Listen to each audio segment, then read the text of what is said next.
덕쇠. 할머니, 할머니, 정신 차리세요. 한방 눈이 쏟아지던 그날, 12살 소년 덕쇠는 눈 속에 파묻힌 할머니를 발견했습니다. 온몸이 얼어붙어 숨만 겨우 쉬고 계셨지요. 덕쇠는 망설임 없이 지게에 메었던 나무를 다 버리고 할머니를 업었습니다. 자기 한 몸 건사하기도 힘든 처지였지만 그냥 지나칠 수가 없었던 겁니다. 자, 오늘은 그 이야기를 한번 풀어볼까 합니다. 여러분 잘 지내셨습니까? 요 며칠 날씨가 제법 쌀쌀해졌지요? 아침 저녁으로는 찬바람이 스산하니 불어와서 옛날 생각이 절로 납니다. 이렇게 추운 날이면 저는 꼭 이 이야기가 떠오르곤 합니다. 지금부터 한 200년도 더 전 강원도 깊은 산골에서 있었던 일입니다. 그때 그 마을은 참 가난했습니다. 초가집들이 옹기종기 모여 있었는데 지붕도 여기저기 허물어지고 담장도 무너진 곳이 한두 군데가 아니었지요. 그래도 사람들은 서로 돕고 의지하며 살았습니다.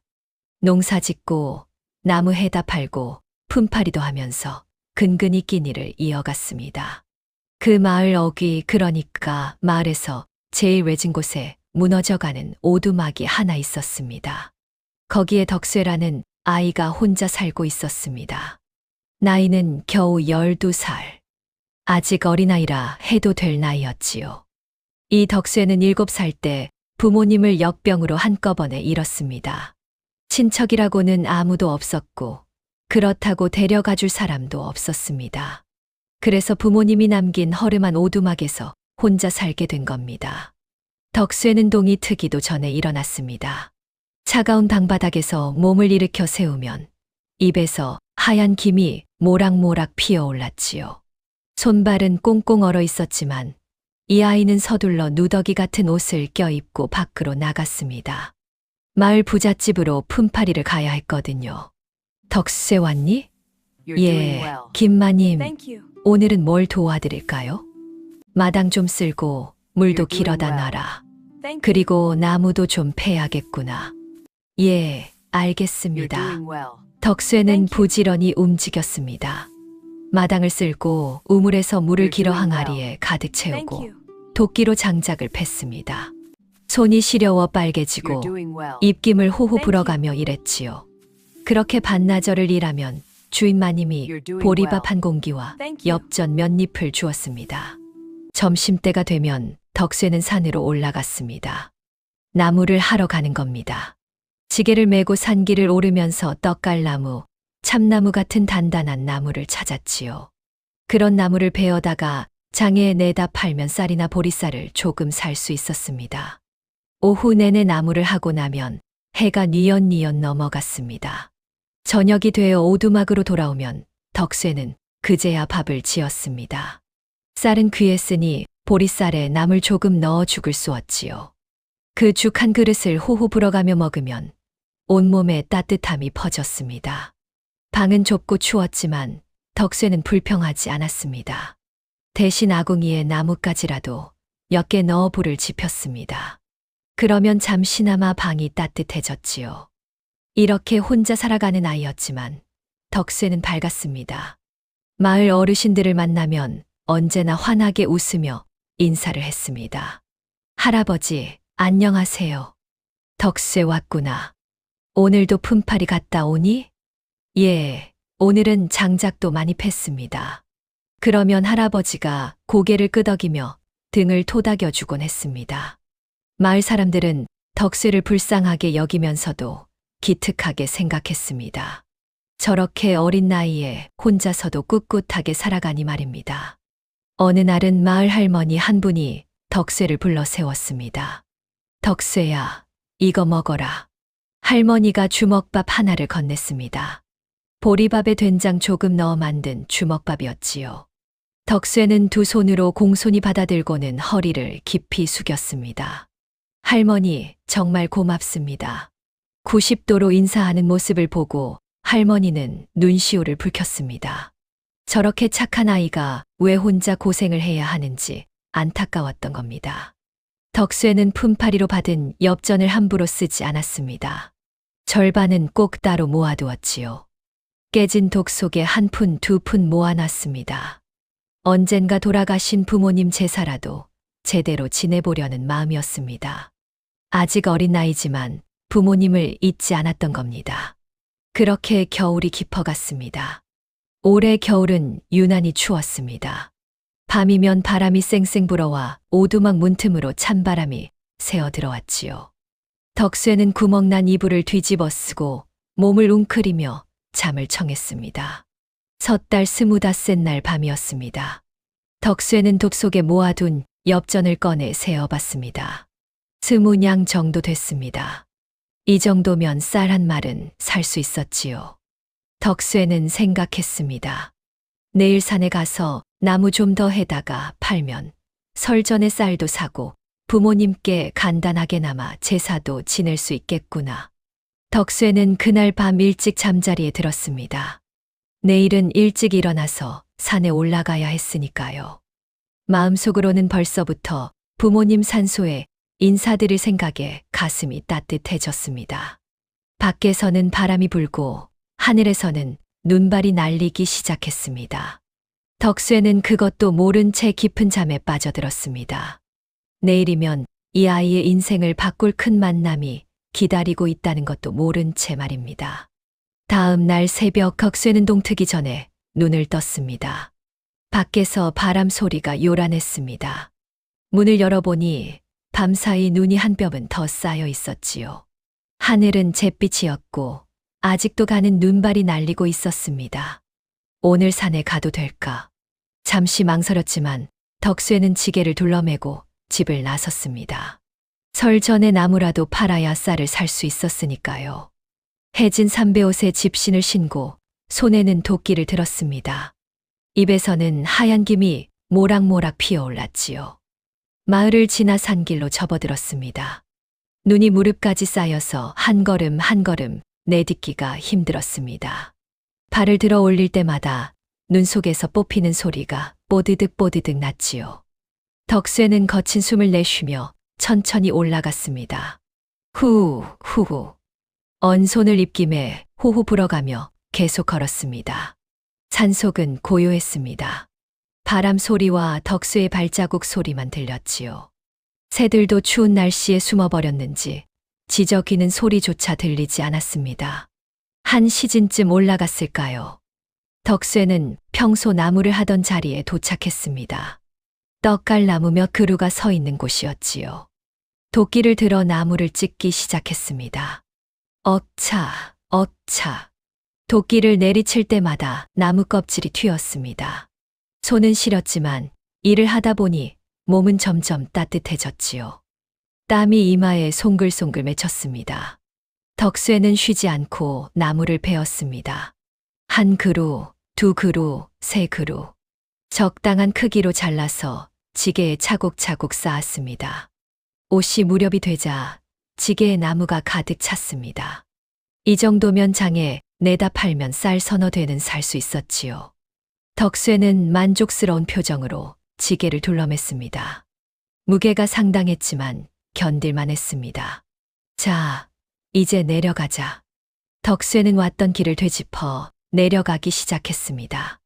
그런데 조금 내려오다가 평소와 다른 길로 들어섰습니다. 이쪽 길이 조금 더 가파르긴 했지만 마을까지 더 빨리 갈 수 있었거든요. 눈 덮인 산길을 조심조심 내려왔습니다. 지게가 무거워서 중심을 잡기가 쉽지 않았지요. 발을 헛디디면 그대로 굴러떨어질 것 같았습니다. 덕수에는 나무 막대기로 눈을 헤치며 한 걸음씩 내려왔습니다. 그때였습니다. 산길 옆 큰 나무 밑에서 뭔가 움직이는 것 같았습니다. 처음에는 짐승인가 싶었지요. 하지만 가까이 다가가 보니 사람이었습니다.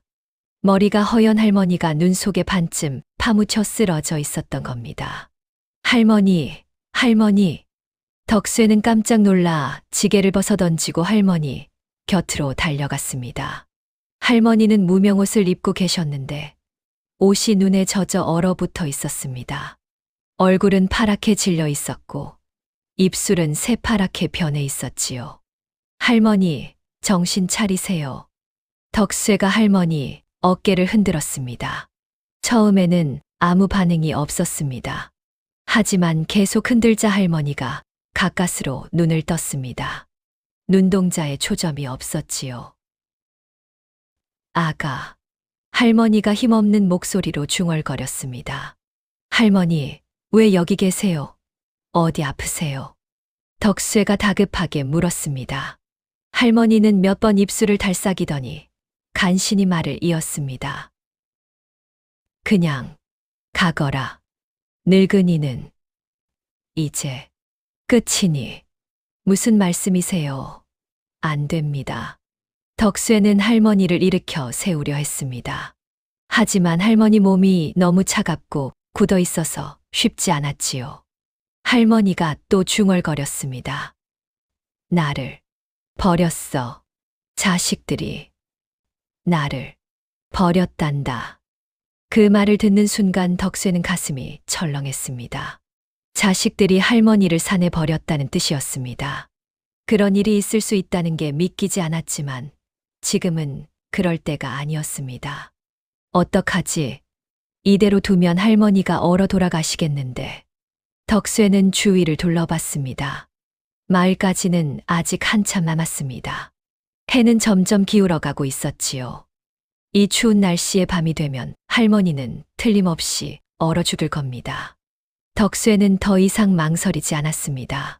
지게에 메었던 나무를 하나도 남김없이 다 풀어버렸습니다. 아까 몇 시간 동안 힘들게 벤 나무였지만 지금은 할머니가 더 중요했습니다. 할머니, 제가 모실게요. 조금만 참으세요.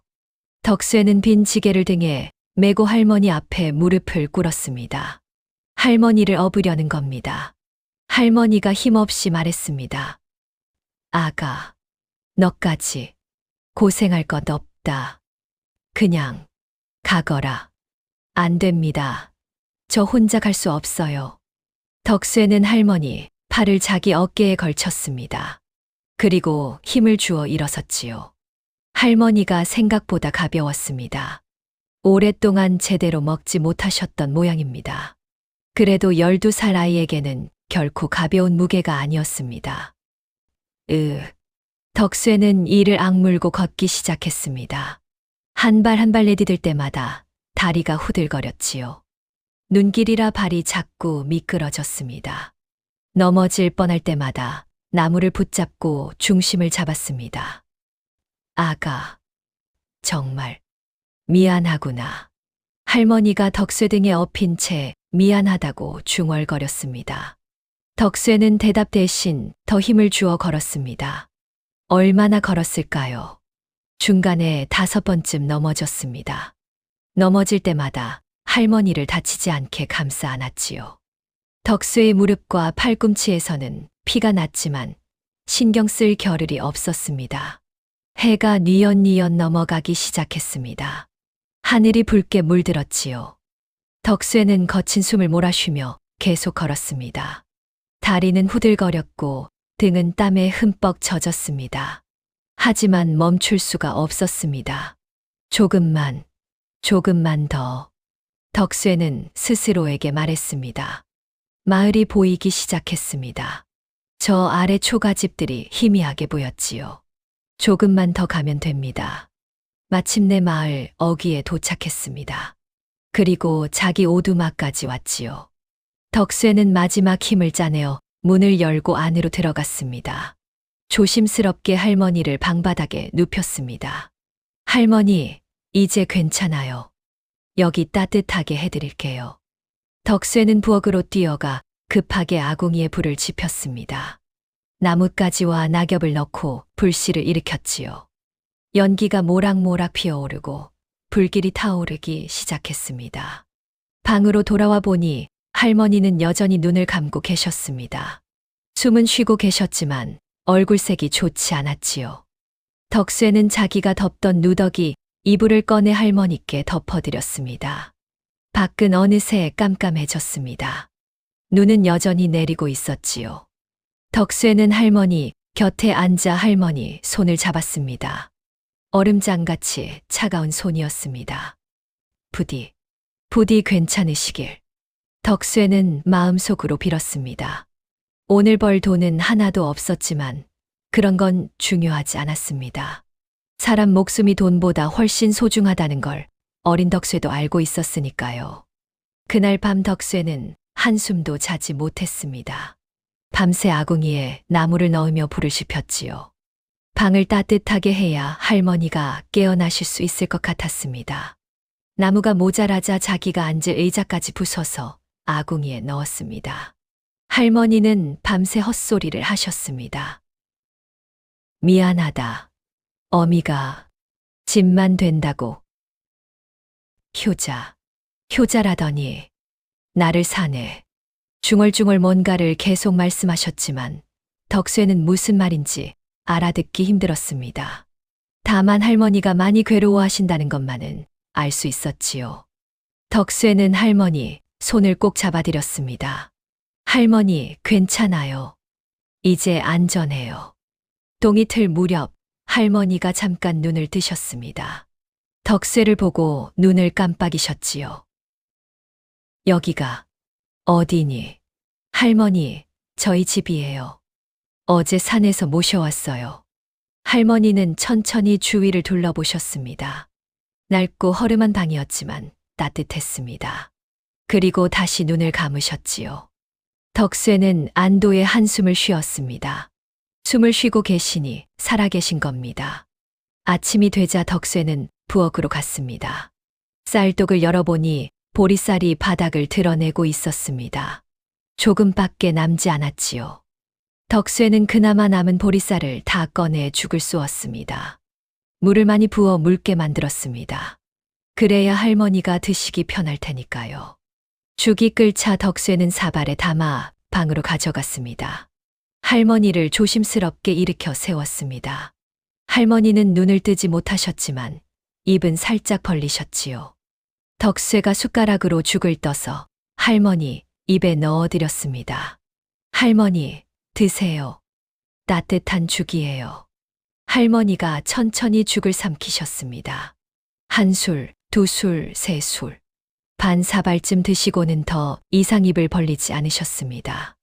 덕쇠는 그것만으로도 다행이라 생각했습니다. 나흘째 되는 날이었습니다. 마을 아낙네 둘이 덕쇠네 오두막을 찾아왔습니다.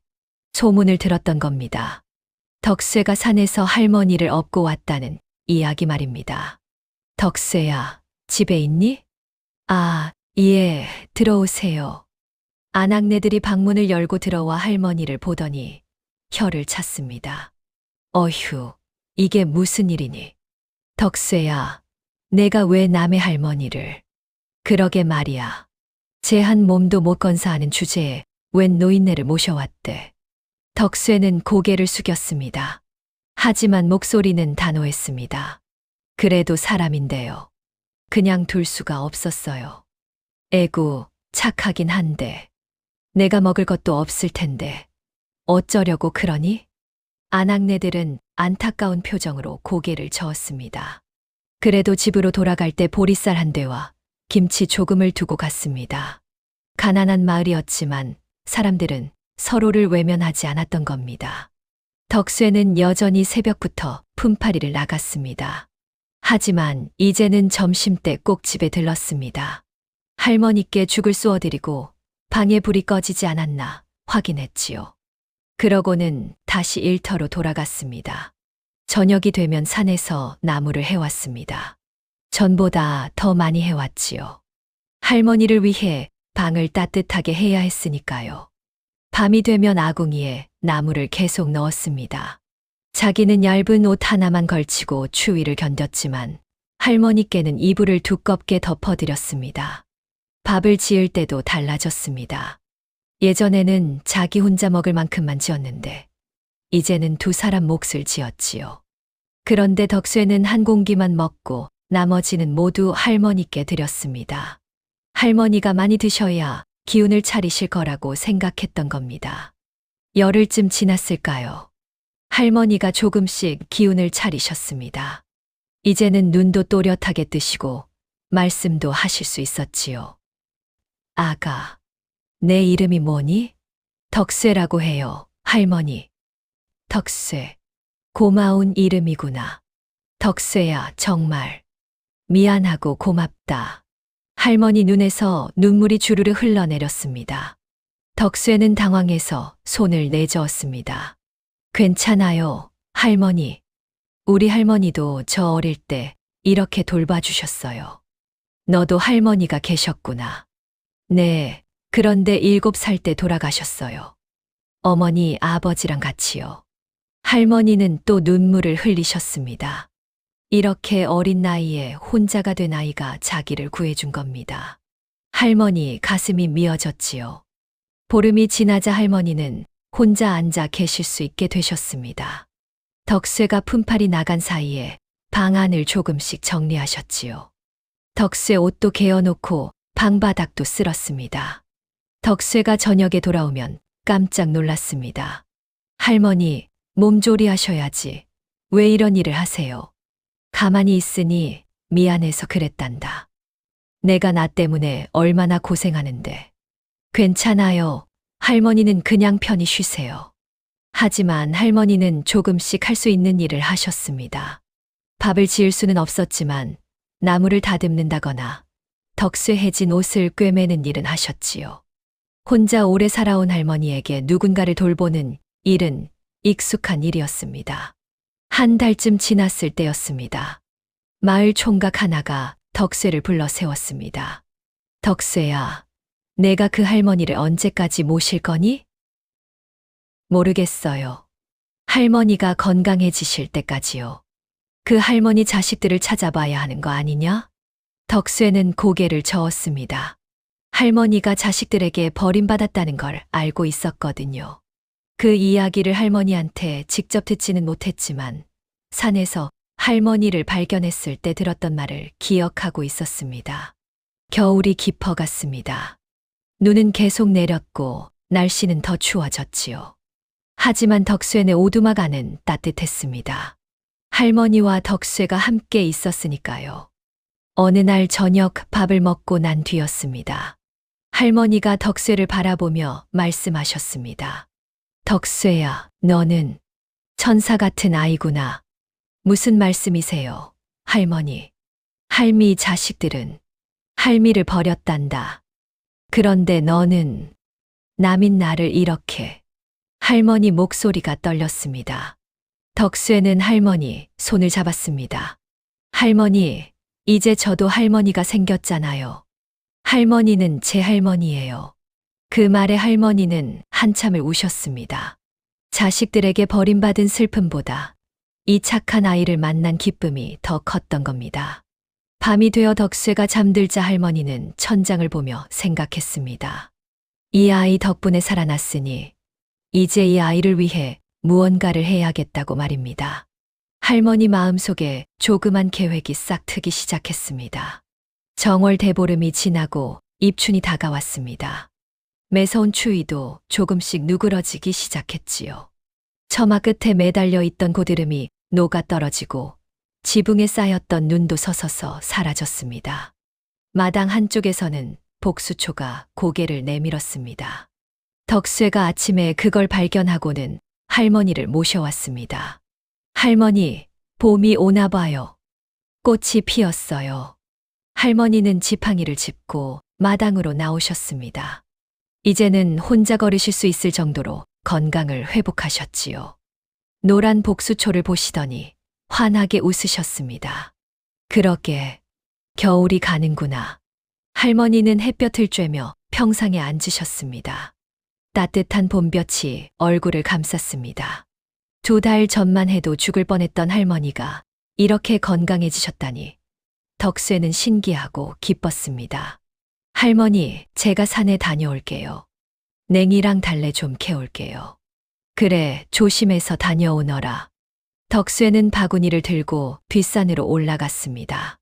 눈이 녹은 자리마다 파릇파릇한 풀들이 돋아나고 있었지요. 냉이와 달래를 조금씩 캐어 바구니에 담았습니다. 봄나물 특유의 향긋한 냄새가 코끝을 스쳤습니다. 저녁이 되자 덕쇠는 냉이 된장국을 끓였습니다. 할머니와 마주 앉아 밥을 먹었지요. 할머니가 국을 한 숟갈 드시더니 눈시울이 붉어졌습니다. 왜 그러세요, 할머니? 아니다. 맛있어서 그래. 봄나물국이 이렇게 맛있는 줄 몰랐구나. 하지만 덕수에는 알았습니다. 할머니가 뭔가 깊은 생각에 잠겨 계시다는 걸 말입니다. 요 며칠 동안 할머니는 자주 먼 산을 바라보셨습니다. 무언가 기억을 더듬는 것처럼 보였지요. 며칠 뒤였습니다. 해질 무렵 덕수가 품팔이에서 돌아왔을 때 할머니가 평상에 앉아 기다리고 계셨습니다. 평소와는 다른 표정이었습니다. 단단히 결심한 얼굴이었지요. 덕수야, 이리 와 앉아라. 덕수는 할머니 옆에 앉았습니다. 할머니가 한참을 말없이 계시다가 입을 여셨습니다. 덕수야, 할미가 이제 기억이 돌아왔단다. 기억이요? 그래. 할미가 누군지 어디서 왔는지 다 기억났어. 덕수는 할머니를 바라봤습니다. 할머니 눈빛이 전과 달리 또렷했습니다. 헛것을 보거나 정신이 오락가락하던 모습은 온데간데 없었지요. 할미는 말이다. 여기서 열리쯤 떨어진 큰 마을에 살았단다. 기와집의 마당도 넓은 집이었지. 그럼 할머니는 부잣집. 그래. 우리 영감이 장사를 해서 돈을 좀 벌었지. 그런데 영감은 10년 전에 세상을 떠났어. 아들 하나를 두었는데 그 아들이 장가를 들었단다. 할머니가 잠시 말을 멈추셨습니다. 숨을 깊이 들이쉬시더니 다시 말을 이었습니다. 할미가 5년 전부터 이상해졌어. 가끔 헛것이 보이고 방금 일도 기억을 못하고 사람들이 그러더구나. 치매라고. 치매요? 늙어서 정신이 흐려지는 병이란다. 처음에는 괜찮았어.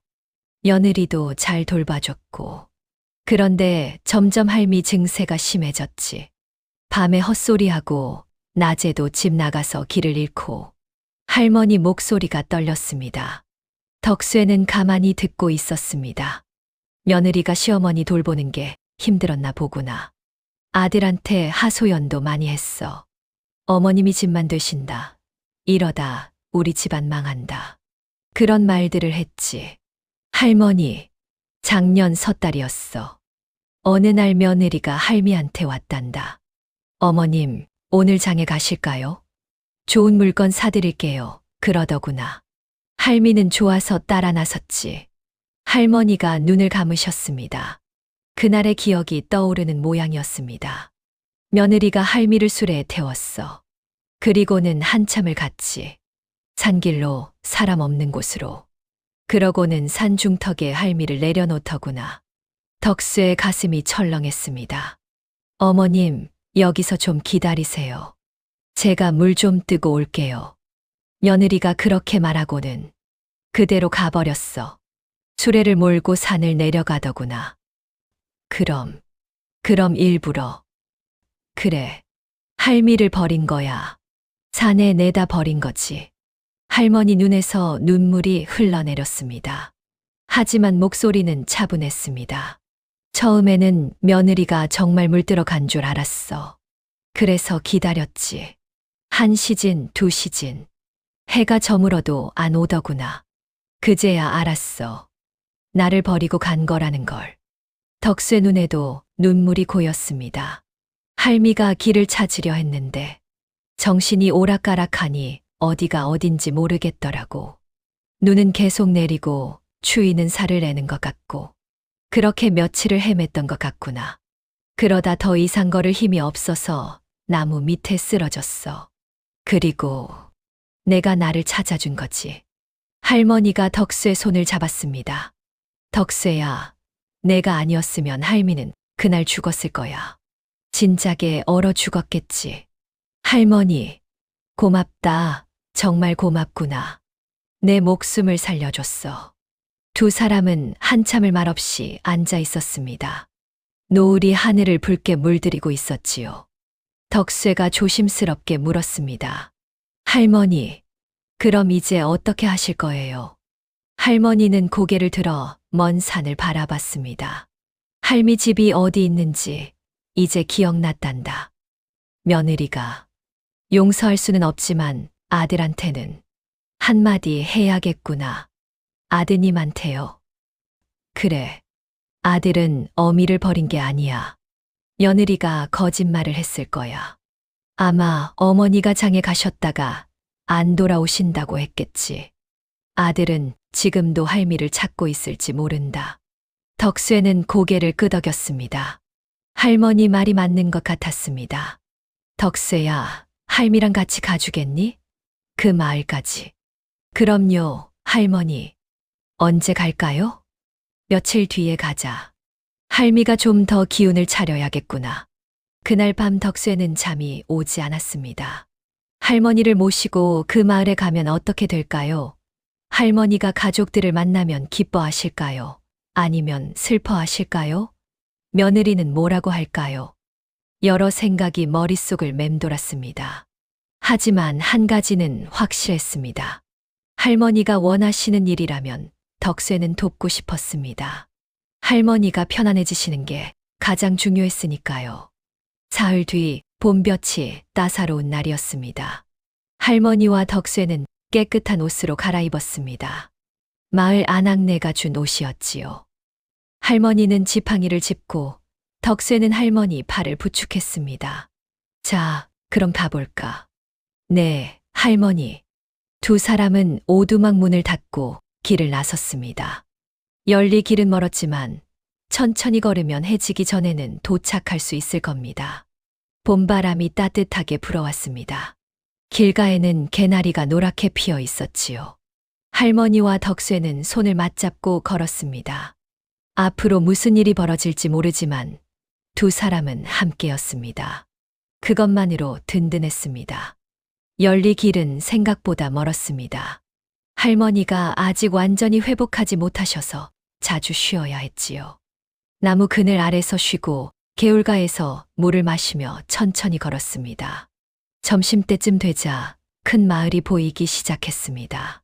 덕수엔의 마을과는 달랐습니다. 초가집도 있었지만 기와집이 더 많았지요. 거리에는 사람들이 오가고 가게들도 여러 보였습니다.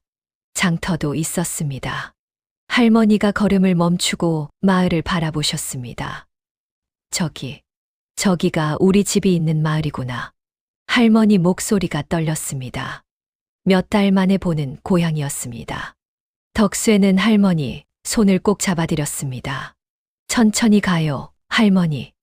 마을 안쪽으로 들어가자 집들이 더 커졌습니다. 담장도 높고 대문도 우람했지요. 할머니가 한 집 앞에 멈춰 섰습니다. 검은 기와를 얹은 큰 집이었습니다. 대문 앞에는 돌사자상이 양쪽으로 서 있었지요. 여기가 우리 집이란다. 할머니가 떨리는 손으로 대문을 두드렸습니다. 한참 후 대문이 열리고 하인이 얼굴을 내밀었습니다.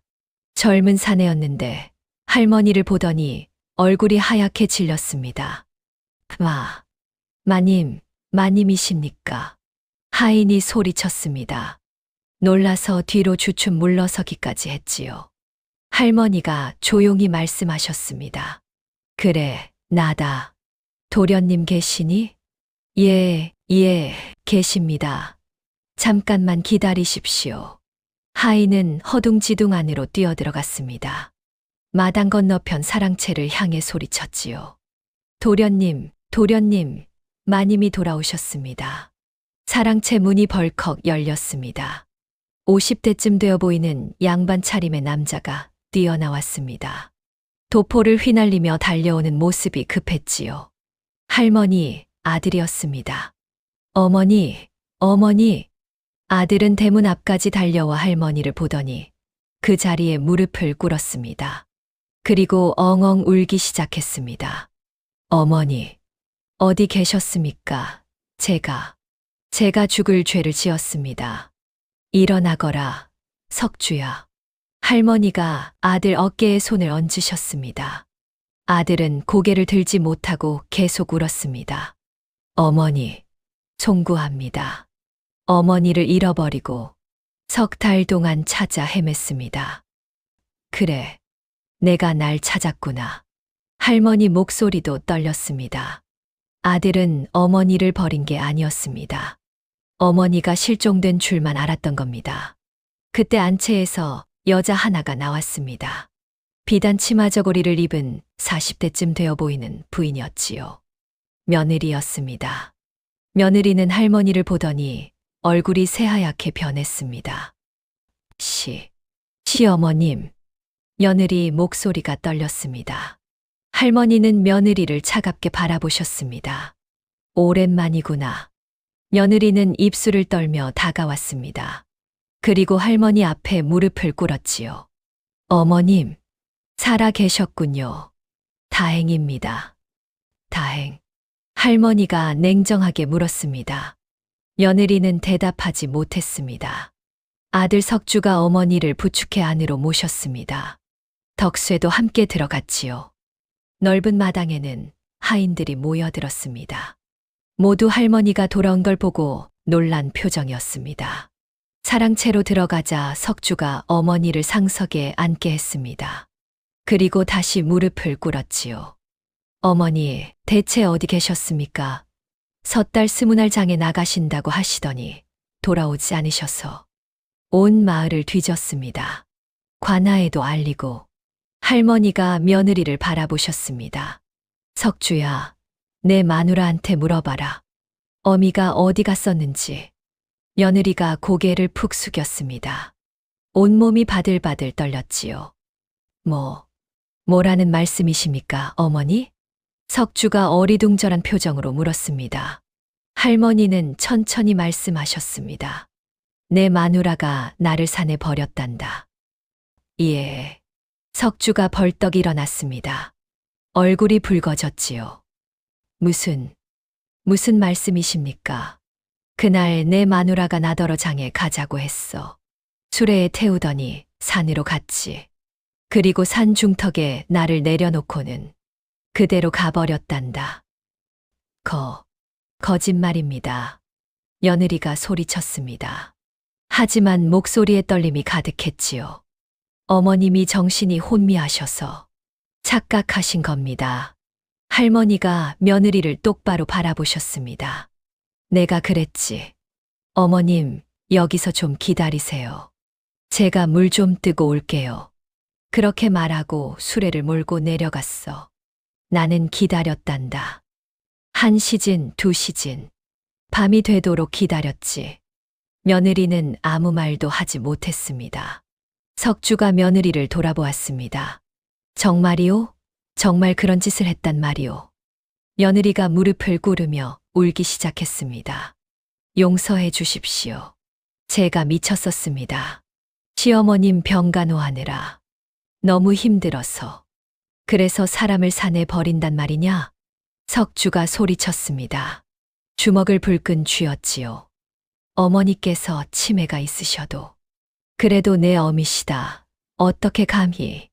밖에서 구경하던 사람들이 웅성거렸습니다. 며느리가 시어머니를 산에 버렸다는 소문이 순식간에 퍼져나갔지요. 할머니가 조용히 말씀하셨습니다. 나는 며칠 동안 산속을 헤맸단다. 추웠고 배고팠지. 그러다 더 이상 걸을 힘이 없어서 나무 밑에 쓰러졌어. 그때 이 아이가 날 발견했지. 할머니가 덕쇠를 가리키셨습니다. 석주가 덕쇠를 바라봤습니다. 이 아이가 나를 업고 산을 내려왔단다. 3달 동안 자기 집에서 날 돌봐줬지. 이 아이가 아니었으면 나는 진작에 죽었을 거야. 석주가 덕쇠에게 다가왔습니다.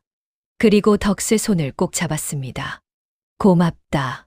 정말 고맙구나. 우리 어머니를 살려줘서. 석주 눈에서도 눈물이 흘러내렸습니다. 덕쇠는 어색해서 고개를 숙였습니다. 아니에요. 당연한 일을 했을 뿐이에요. 석주가 며느리를 향해 돌아섰습니다. 얼굴에 분노가 가득했지요. 당장 친정으로 돌아가시오. 이 집에는 더 이상 당신 자리가 없소. 며느리가 석주 옷자락을 붙잡으며 빌었습니다. 여보, 용서해 주세요. 제가 잘못했어요. 하지만 석주는 고개를 돌렸습니다. 하인들에게 손짓했지요. 마님을 친정으로 모셔드려라. 하인 둘이 며느리를 부축해 일으켰습니다. 며느리는 울며 끌려나갔습니다. 마당에 모였던 사람들이 수군거렸지요. 할머니는 그 모습을 말없이 바라보셨습니다. 표정에는 슬픔과 안도가 섞여 있었습니다. 석주가 어머니 앞에 다시 무릎을 꿇었습니다. 어머니, 제가 잘못 봤습니다. 마누라가 그런 사람인 줄 몰랐습니다. 일어나거라. 네, 잘못이 아니다. 할머니가 아들 손을 잡으셨습니다. 석주는 한참을 어머니 손을 붙잡고 울었습니다. 해가 뉘엿뉘엿 넘어갔습니다. 덕수에는 사랑채 마루에 앉아 마당을 바라봤습니다. 할머니가 아들과 이야기하고 계셨지요. 석 달 동안 못다 한 이야기를 나누시는 모양이었습니다. 얼마 후 할머니가 덕수를 불렀습니다. 덕수야, 이리 오너라. 덕수가 다가가자 할머니가 말씀하셨습니다. 덕수야, 할미는 이제 여기서 지낼 거란다. 네, 할머니. 덕수는 예상했던 말이었습니다. 가슴이 먹먹해졌지만 웃으려 애썼습니다. 너도 내 집으로 돌아가거라. 혼자 두고 와서. 걱정되지 않니? 괜찮아요, 할머니. 할머니가 덕수의 머리를 쓰다듬으셨습니다. 고맙다. 정말 고맙구나. 내가 아니었으면. 할머니 목소리가 떨렸습니다. 덕수의 눈에도 눈물이 맺혔지요. 할머니, 건강하세요. 저 가끔 찾아뵐게요. 그래, 꼭 오너라. 할미가 기다리마. 덕수는 90도로 허리를 숙여 인사했습니다. 그리고 돌아서서 대문을 향해 걸었습니다. 뒤돌아보고 싶었지만 참았습니다. 눈물이 날 것 같았거든요. 대문을 나서는데 할머니 목소리가 들려왔습니다. 덕수야. 덕수가 돌아봤습니다. 할머니가 마당에 서 계셨습니다. 사랑한다, 우리 덕수. 덕수는 더 이상 참을 수 없었습니다. 눈물이 주르르 흘러내렸지요. 하지만 환하게 웃으며 손을 흔들었습니다. 저도 사랑해요, 할머니. 덕수는 마을 길을 따라 걸었습니다. 뒤돌아보지 않았습니다. 할머니가 좋은 곳에서 편히 지내실 거라는 걸 알았으니까요. 그것만으로 충분했습니다. 저녁 노을이 하늘을 붉게 물들였습니다. 덕수는 혼자였지만 외롭지 않았습니다. 가슴 속에 할머니가 계셨으니까요. 집으로 돌아오는 길은 올 때보다 더 멀게 느껴졌습니다. 해는 이미 넘어갔고 어둠이 내려앉기 시작했지요. 덕수는 터벅터벅 걸었습니다. 발걸음이 무거웠습니다. 오두막에 도착했을 때는 밤이었습니다. 문을 열고 들어서니 냉기가 확 밀려왔습니다. 사흘 동안 비운 집이라 차가웠지요. 덕수는 아궁이에 불을 지폈습니다. 불씨가 일어나며 방이 조금씩 따뜻해졌습니다. 방 안을 둘러봤습니다. 할머니가 앉아 계시던 자리가 텅 비어 있었습니다. 할머니께서 덮으시던 이불도 그대로 개어져 있었지요. 할머니와 함께 밥을 먹던 상도 보였습니다. 덕수는 그 상 앞에 앉았습니다. 할머니, 가슴이 먹먹했습니다. 석 달 동안 함께 살았던 시간이 떠올랐지요. 할머니께 죽을 떠드리던 일, 함께 봄나무를 먹던 일, 밤새 이야기를 나누던 일. 모두 소중한 기억이었습니다. 하지만 덕수는 슬프지만은 않았습니다. 할머니가 아들을 만나셨으니까요. 편안한 집에서 잘 지내실 거라는 걸 알았습니다. 그 생각을 하니 마음이 조금 가벼워졌지요. 그래, 할머니가 좋은 곳에 계시니 다행이지. 덕수는 스스로에게 말했습니다. 그리고 일어나 밥을 지었습니다. 혼자 먹는 밥이라 양을 줄였지요. 보리쌀도 얼마 남지 않았습니다. 내일부터는 다시 열심히 일해야겠다고 생각했습니다. 다음 날 아침 덕수는 일찍 일어났습니다. 예전처럼 마을 부잣집으로 품팔이를 갔지요. 마당을 쓸고 물을 깃고 장작을 팼습니다. 품삯으로 엽전 몇 잎을 받았습니다. 점심에는 산으로 올라가 나무를 했습니다. 할머니를 구했던 그 자리를 지나칠 때 잠시 멈춰 섰습니다. 눈은 다 녹았고 풀들이 돋아나 있었지요. 덕수에는 그 자리에 절을 한 번 하고 다시 걸었습니다. 저녁이 되어 집에 돌아왔습니다. 문을 열고 들어서니 역시 텅 빈 집이었습니다. 덕수에는 혼자 밥을 지어 먹고 일찍 잠자리에 들었습니다. 할머니 생각이 나서 잠이 잘 오지 않았지만 피곤했던 몸이 곧잠에 빠져들었습니다. 이틀째, 3일째도 똑같이 지나갔습니다. 품팔이하고 나무하고 혼자 밥 먹고 잠들었지요. 덕수에는 다시 혼자가 되었습니다. 사흘째 되는 날 저녁이었습니다. 덕수에가 산에서 나무를 해가지고 집에 돌아왔을 때였습니다. 오두막 앞에 말 한 마리가 서 있었습니다. 누군가 찾아온 모양이었지요. 누구세요? 덕수에가 물었습니다. 그러자 집 안에서 사람이 나왔습니다. 할머니 댁에서 봤던 하인이었습니다. 아, 덕수의 도련님, 기다렸습니다. 도련님은 무슨? 저 그냥 덕수예요. 무슨 일로 오셨어요? 하인이 환하게 웃었습니다. 그리고 말 옆에 실려있던 큰 보따리들을 가리켰지요. 저희 마님께서 보내신 겁니다. 도련님께 드리라고 하셨어요. 할머니가요? 덕수의 가슴이 뛰었습니다. 하인이 보따리를 하나씩 풀기 시작했습니다. 첫 번째 보따리에는 옷이 들어 있었습니다. 깨끗한 무명옷, 여러 벌과 두툼한 속옷도 있었지요. 덕수가 입던 해진 옷과는 비교도 안 될 만큼 좋은 옷이었습니다. 두 번째 보따리는 더 컸습니다. 열어보니 쌀이 가득 들어 있었습니다. 한 섬은 좋게 되어 보였지요. 그뿐만 아니라 된장, 간장, 말린 생선, 말린 나물까지 있었습니다. 덕수에 혼자 먹으면 반년은 먹을 수 있는 양이었습니다. 세 번째 보따리를 열자 덕수에는 숨이 멎는 줄 알았습니다. 은자가 가득 들어 있었던 겁니다. 하나, 둘, 셋. 세어보니 50냥이 넘었습니다. 덕수가 평생 본 적 없는 큰 돈이었지요. 이게 다 뭐예요? 덕수가 떨리는 목소리로 물었습니다. 하인이 웃으며 편지 한 장을 꺼냈습니다. 마님께서 도련님께 드리는 편지라고 하셨습니다. 읽어보세요. 덕수에는 편지를 받아들었습니다. 불을 켜고 천천히 읽기 시작했지요. 할머니가 직접 쓴 글씨였습니다. 떨리는 손글씨였지만 정성이 느껴졌습니다. 우리 덕수에게 할미가 너한테 빚진 게 너무 많구나. 내가 아니었으면 나는 죽었을 거야.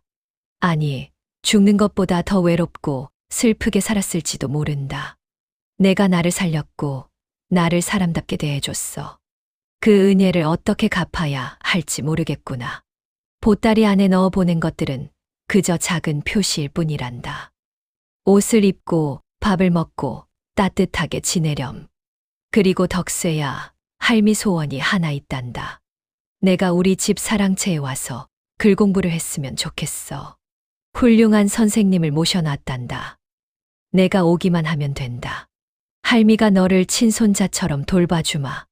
밥도 잘 먹이고 공부도 시키고 나중에 과거도 볼 수 있게 해주고 싶구나. 덕수야, 올 거지? 할미가 기다릴게. 너를 사랑하는 할미가. 편지를 다 읽은 덕수의 눈에서 눈물이 주르륵 흘러내렸습니다. 할머니가 자기를 이렇게까지 생각해 주시다니. 믿기지 않았습니다. 도련님, 괜찮으세요? 하인이 걱정스럽게 물었습니다. 덕수에는 눈물을 닦으며 고개를 끄덕였습니다. 네, 괜찮아요. 그런데 이렇게 많은 걸 받을 수가 없어요. 마님께서 꼭 받으시라고 하셨습니다. 그리고 도련님께서 언제 오실지 여쭤보라고도 하셨어요. 덕수에는 편지를 다시 읽었습니다. 할머니 말씀이 진심이라는 걸 알 수 있었지요. 할머니, 정말 고맙습니다. 덕수에는 편지를 가슴에 꼭 안았습니다. 하인에게 90도로 허리를 숙여 인사했습니다. 할머니께 잘 전해주세요. 제가 꼭 찾아뵙겠다고요. 며칠만 시간을 주시면 집 정리하고 갈게요. 알겠습니다, 도련님. 마님께서 무척 기뻐하실 겁니다. 하인은 인사를 하고 말을 타고 떠났습니다. 덕수에는 오두막 앞에 홀로 서서 보따리들을 바라봤습니다. 꿈만 같았습니다. 그날 밤 덕수에는 잠을 이루지 못했습니다. 머릿속에 여러 생각이 맴돌았지요. 할머니 댁에 가서 글 공부를 한다. 상상도 못 해본 일이었습니다. 덕수에는 글을 몰랐습니다. 부모님이 일찍 돌아가셔서 배울 기회가 없었거든요. 글을 배우면 나중에 뭐가 될 수 있을까? 덕수에는 가슴이 두근거렸습니다. 두려움도 있었지만 설렘이 더 컸습니다. 사흘 뒤 덕수에는 할머니께서 보내주신 깨끗한 옷으로 갈아입었습니다. 처음 입어보는 제대로 된 옷이었지요. 거울이 없어서 어떻게 보이는지 모르겠지만 옷이 몸에 딱 맞았습니다. 오두막을 마지막으로 둘러봤습니다. 부모님과 함께 살았던 집이었습니다. 이제 떠나려니 아쉬웠지요. 하지만 새로운 시작을 위해서는 떠나야 했습니다. 아버지, 어머니, 덕수에 잘 다녀올게요. 좋은 곳에서 공부하고 올게요. 덕수에는 빈 방을 향해 절을 올렸습니다. 그리고 문을 닫고 나왔습니다. 열리 길을 걸어 할머니 댁에 도착했을 때는 5시쯤이었습니다. 대문 앞에 서서 숨을 고르는데 대문이 열렸습니다. 할머니가 나오셨던 겁니다. 어서 오너라, 우리 덕수에. 할머니는 환하게 웃고 계셨습니다. 전에 보았을 때보다 훨씬 건강해 보이셨지요. 좋은 음식을 드시고 편히 쉬셔서 그런 모양이었습니다. 할머니, 덕수가 달려가 할머니께 인사했습니다. 할머니가 덕수를 꼭 안아주셨습니다. 잘 왔다, 잘 왔어. 이제 여기가 내 집이란다. 할머니, 고맙습니다. 고마운 건 할미야. 자, 이리 오너라. 내 방을 보여줄게. 할머니가 덕수의 손을 잡고 사랑채로 향했습니다. 마당을 지나 사랑채 문을 열자 깨끗한 방이 나타났습니다. 책상도 있고 이불도 포근해 보였지요. 창문 너머로는 정원이 보였습니다. 여기서 공부하고 쉬렴. 내일부터 선생님이 오신단다. 네, 할머니. 열심히 할게요. 할머니가 덕수의 머리를 쓰다듬으셨습니다. 두 사람은 손을 꼭 잡고 서 있었습니다. 봄 햇살이 창문으로 들어와 두 사람을 비췄지요. 덕수에는 생각했습니다. 할머니를 구한 게 아니라 자기가 구원받은 거라고. 할머니 덕분에 새로운 인생을 시작할 수 있게 되었으니까요. 밖에서 새들이 지저귀고 있었습니다. 봄은 이미 와 있었습니다. 덕수와 할머니에게도 새로운 봄이 찾아온 겁니다. 그날부터 덕수의 삶은 완전히 달라졌습니다. 매일 아침 해 뜨기 전에 일어나 세수를 하고 사랑채 서재로 갔지요. 선생님은 엄하셨지만 덕수를 아껴주셨습니다. 덕수야, 천자문부터 시작하자꾸나. 예, 선생님. 처음에는 글자가 낯설었습니다. 하지만 덕수에는 포기하지 않았습니다. 남들보다 늦게 시작했으니 더 열심히 해야겠다고 생각했지요. 밤늦도록 책을 읽고 글씨를 썼습니다. 할머니는 저녁마다 사랑채로 찾아오셨습니다. 손에는 따뜻한 차나 간식을 들고 오셨지요. 덕수야, 너무 무리하지 마라. 몸이 상하면 안 된다. 괜찮아요, 할머니. 재미있어요. 덕수에는 정말 공부가 재미있었습니다. 글을 읽을 줄 알게 되니 세상이 달리 보였지요. 책 속에는 온갖 이야기와 지혜가 담겨 있었습니다. 1년이 지났습니다. 덕수에는 이제 사서삼경을 읽을 수 있게 되었습니다. 선생님이 감탄하셨지요. 이 아이 재주가 보통이 아니구먼. 이렇게 빨리 배우는 학생은 처음 봅니다. 할머니는 그 말을 듣고 눈물을 흘리셨습니다. 기쁜 눈물이었습니다. 덕수가 훌륭하게 자라는 모습을 보는 게 할머니에게는 가장 큰 기쁨이었으니까요. 2년이 지났습니다. 덕수는 이제 15이 되었습니다. 키도 훌쩍 자라 어엿한 청년이 되었지요. 할머니, 아들 석주도 덕쇠를 아꼈습니다.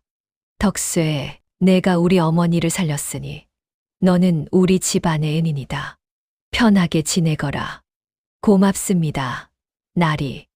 덕쇠는 예의 바르고 겸손했습니다.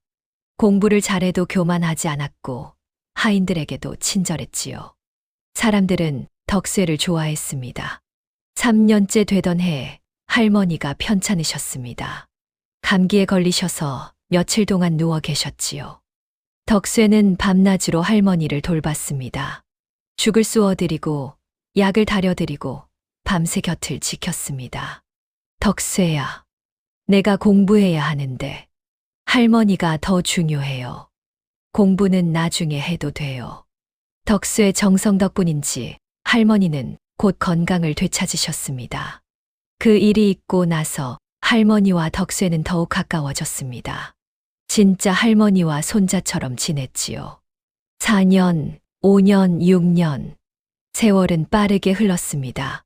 덕쇠는 쉬지 않고 공부했습니다. 선생님도 여러 번 바뀌었지만 모든 선생님이 덕쇠를 칭찬했습니다. 이 학생은 과거에 반드시 급제할 제목입니다. 할머니는 그 말을 들을 때마다 흐뭇해하셨습니다. 치매 기운도 거의 사라졌고 건강도 많이 좋아지셨지요. 덕쇠와 함께 사는 게 할머니에게 가장 좋은 약이었던 겁니다. 8년이 흘렀습니다. 덕쇠는 20살이 되었습니다. 이제 과거를 볼 나이가 되었지요.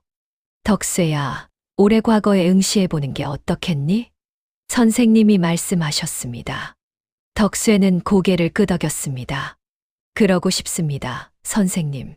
3월 초하루 과거를 보는 날이었습니다. 할머니가 덕쇠 옷을 손수 챙겨주셨습니다. 떨지 말고 내 실력대로만 하면 된단다. 네, 할머니. 다녀올게요. 덕쇠는 한양으로 향했습니다. 과거 시험장은 사람들로 가득했지요. 전국에서 모인 선비들이 모여 있었습니다.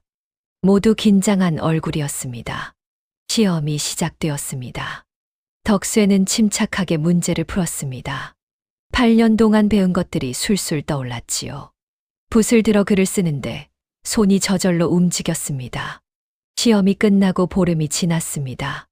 합격자 명단이 발표되는 날이었지요. 덕쇠는 가슴을 졸이며 방을 나와 거리로 나갔습니다. 합격자 발표합니다. 관리가 큰 소리로 외쳤습니다. 사람들이 방 앞으로 몰려들었지요. 덕쇠도 뒤쪽에서 목을 길게 빼고 방을 바라봤습니다. 이름들이 하나씩 호명되었습니다. 덕쇠는 숨을 죽이고 들었습니다. 강릉 김덕쇠. 덕쇠 이름이 불렸습니다. 순간 귀가 멍해졌습니다.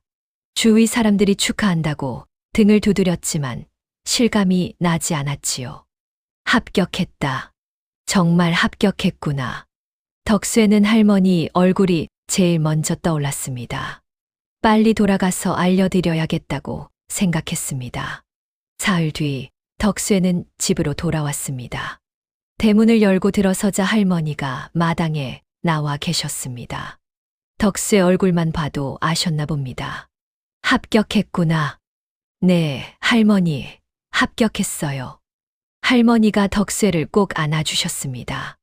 두 사람 모두 눈물을 흘렸지요. 잘했다. 정말 잘했구나. 우리 덕쇠. 다 할머니 덕분이에요. 할머니가 아니었으면, 아니야, 내 노력이야. 내가 열심히 했기 때문이란다. 마을 사람들이 소식을 듣고 찾아왔습니다. 모두 덕쇠를 축하해 줬지요. 가난한 고아 소년이 과거에 급제했다니 마을의 자랑이었습니다. 사흘 뒤 덕쇠는 관직을 받았습니다. 충청도 어느 고을의 작은 관리였지요. 높은 벼슬은 아니었지만 덕쇠는 만족했습니다. 할머니, 제가 부임지로 떠나야 해요. 그래, 가거라. 백성들을 잘 돌보렴. 할머니는 어떻게 하세요? 저랑 같이 가실래요? 할머니가 고개를 저으셨습니다. 할미는 여기 있을란다. 석주도 있고 나이가 많아서 먼 길 가기 힘들구나. 덕쇠는 아쉬웠지만 할머니 뜻을 따랐습니다. 다만 석 달에 한 번씩은 꼭 찾아뵙겠다고 약속했지요. 관직 생활이 시작되었습니다. 덕수에는 청렴한 관리였습니다. 뇌물을 받지 않았고 백성들 말을 경청했지요. 억울한 사람이 있으면 도와주고 가난한 사람이 있으면 나눠줬습니다. 사람들이 덕수를 좋아했습니다. 덕수의 사또는 진짜 백성을 위하는 어른이다 라는 소문이 퍼졌지요. 다른 고을에서도 덕수의 이야기를 들었습니다. 석 달마다 덕수는 약속대로 할머니를 찾아뵀습니다. 보따리에는 좋은 음식과 약재를 담아왔지요. 할머니, 건강하셨어요? 그럼 덕수가 잘 있다는 소식 들으니 할미도 건강하지. 할머니는 덕수가 올 때마다 기뻐하셨습니다. 덕수의 이야기를 들으며 웃으시고 밤늦도록 이야기를 나눴지요. 5년이 더 지났습니다. 덕수는 이제 25이 되었습니다. 더 높은 벼슬도 제안받았지만 거절했습니다. 백성들 가까이에서 일하는 게 좋았거든요. 할머니는 80을 넘기셨습니다. 나이는 많았지만 건강하셨지요. 가끔 몸이 불편하실 때도 있었지만 정신은 또렷하셨습니다. 어느 날 할머니가 덕수에게 말씀하셨습니다. 덕수야, 할미가 이렇게 오래 사는 건 다 너 덕분이란다. 무슨 말씀을요, 할머니? 진짜야. 내가 날 살렸고 내가 날 행복하게 해줬어. 할미는 참 복받은 사람이야. 덕수의 눈에 눈물이 맺혔습니다. 저야말로 할머니 덕분에 여기까지 왔어요. 우리 둘 다 복받은 거지 뭐. 두 사람은 웃었습니다. 정원에는 봄꽃이 만발했습니다. 꽃향기가 바람에 실려왔지요. 할머니는 90살까지 사셨습니다. 그리고 평화롭게 눈을 감으셨지요. 덕수에는 할머니 곁을 지키며 마지막을 함께 했습니다. 할머니, 사랑해요. 정말 사랑해요. 나도 사랑한다. 우리 덕수에. 할머니는 미소를 지으며 눈을 감으셨습니다. 덕수에는 한참을 울었습니다. 슬펐지만 할머니가 행복한 말년을 보내셨다는 걸 알았습니다. 그 후로도 덕수에는 청렴한 관리로 살았습니다. 할머니가 가르쳐 주신 대로 남을 돌보고 착하게 살았지요. 사람들은 덕수를 존경했습니다. 여러분, 이 이야기를 들으시니 어떠십니까? 덕수는 가난한 고아였지만 착한 마음을 잃지 않았습니다. 눈 속에서 쓰러진 할머니를 그냥 지나칠 수도 있었지요. 자기 한 몸 건사하기도 힘든 형편이었으니까요. 하지만 덕수에는 사람의 목숨이 더 소중하다는 걸 알았습니다. 그래서 지게에 매었던 나무를 다 버리고 할머니를 업었던 겁니다. 그 선택이 덕수의 인생을 바꿨습니다. 할머니도 마찬가지입니다. 자식들에게 버림받았지만 원망만 하지 않으셨어요. 대신 자기를 살려준 덕수에게 은혜를 갚으셨지요. 그게 진짜 훌륭한 어른의 모습이 아닐까 합니다. 효심이라는 게 꼭 피부치에게만 하는 게 아닙니다. 진심으로 남을 아끼고 돌보는 마음, 그게 진짜 효심이지요. 덕수와 할머니는 피 한 방울 섞이지 않았지만 진짜 가족보다 더 가까웠습니다. 착한 일은 반드시 복을 부릅니다. 당장은 손해보는 것 같아도 결국에는 좋은 결과로 돌아온다는 걸 이 이야기가 보여주지요. 덕수가 할머니를 도운 건 복을 바라서가 아니었습니다. 그냥 옳은 일이라서 했을 뿐입니다. 하지만 하늘이 그 마음을 알아봤던 겁니다. 여러분도 살다 보면 어려운 사람을 만날 때가 있을 겁니다. 그때 외면하지 마세요. 내 힘으로 할 수 있는 만큼만이라도 도와주세요. 그 작은 친절이 누군가의 인생을 바꿀 수도 있으니까요. 하늘은 보고 계십니다. 착한 마음씨를 가진 사람을 결코 버려두지 않으시지요. 오늘 밤은 여러분 모두 따뜻한 이불 속에서 편안하게 쉬시길 바랍니다. 좋은 꿈 꾸시고 내일 아침 개운하게 일어나세요. 덕수와 할머니처럼 서로를 아끼고 돌보는 하루가 되시길 바랍니다. 푹 주무세요. 안녕히 주무십시오.